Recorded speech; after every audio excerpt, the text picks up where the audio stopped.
let's briefly recap our discussion of the moral dilemmas. That is the trolley example. The British philosopher Philippus Foot's trolley examples, which have spurred a lot of thought, and people have spent a lot of time and consideration. And just to briefly, go through what we've been through, we talked about what the moral dilemma is, considered how to solve it. We talked about David Hume's is-ought distinction, reasons for turning the trolley, reasons for not turning the trolley. Talked about the fat man variation, and as a result, reasons for pushing the fat man off the bridge and reasons for not pushing the fat man off the bridge. And then we talked about a tension between two theories of morality, which give us very different results in these two cases. And we were looking at the Harvard classroom to see what the Harvard students would say, whether what they would say was any different than what we here at Kingsborough said.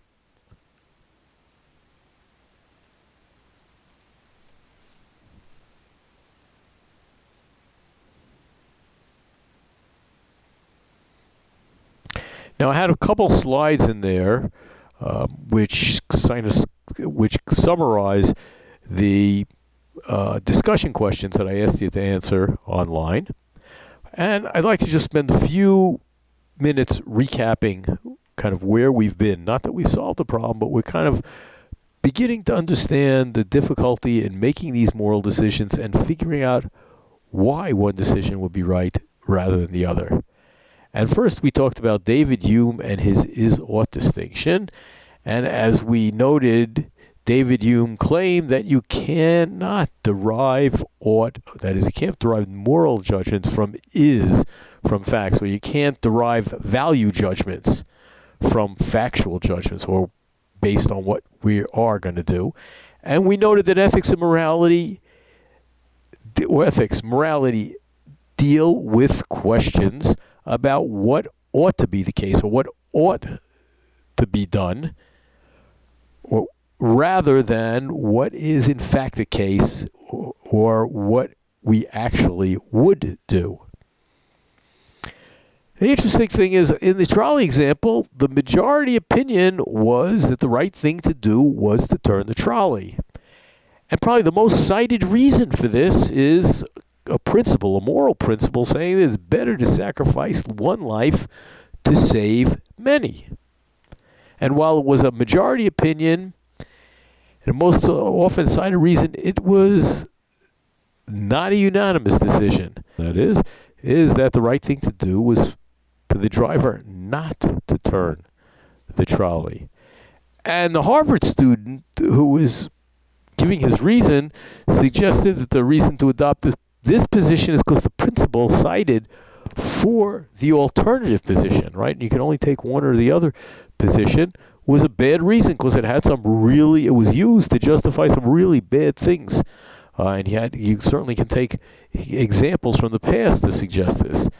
And it's not clear. It certainly was a negative reason for thinking that at least, or perhaps it was a reason for thinking that the reason cited for the other opinion was not a good reason for turning the trolley. It really didn't give you a positive reason for not turning the trolley. And we noted something about looking at disputes like this, considering people's opinion, and trying to cast it in the best light. That is, we want to consider both sides on every issue, but in casting both sides, our goal isn't to make one side win, but it's to consider the best case for either side and then decide on the merits of the two reasons that were suggested. It's an important lesson to learn. We went on to the variation of the trolley example, the fat man example, and the majority opinion there was the right thing to do was to not throw the fat man off the bridge. And when we kind of teased out the reason, it seemed the best reason cited to support this position is that this would be a case of intending to kill an innocent person, and you just should not do that under any circumstances. Now, there were a lot of irrelevant reasons that were kind of raised, but I think in looking at it, we should kind of stick at that one. But if you notice, what's kind of interesting about that is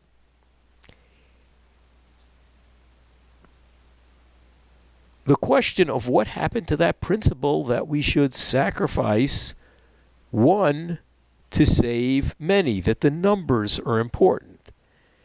So what's interesting is in the first case, everybody thought the numbers were important. In the second case, there was just something about the action that was actually wrong in itself. And as I had told you earlier, and it'll come up again, we're going to be looking at the moral theories of two philosophers. John Stuart Mill, also who that was a theory originated by Jeremy Bentham, called utilitarianism, and Immanuel Kant's theory, sometimes known as deontology, but better known as the categorical imperative. And we're going to see that utilitarianism, or what's sometimes called consequentialism, is very much supportive of the idea that you sacrifice one to save many, while Kant's theory says there are certain lines you absolutely can't cross.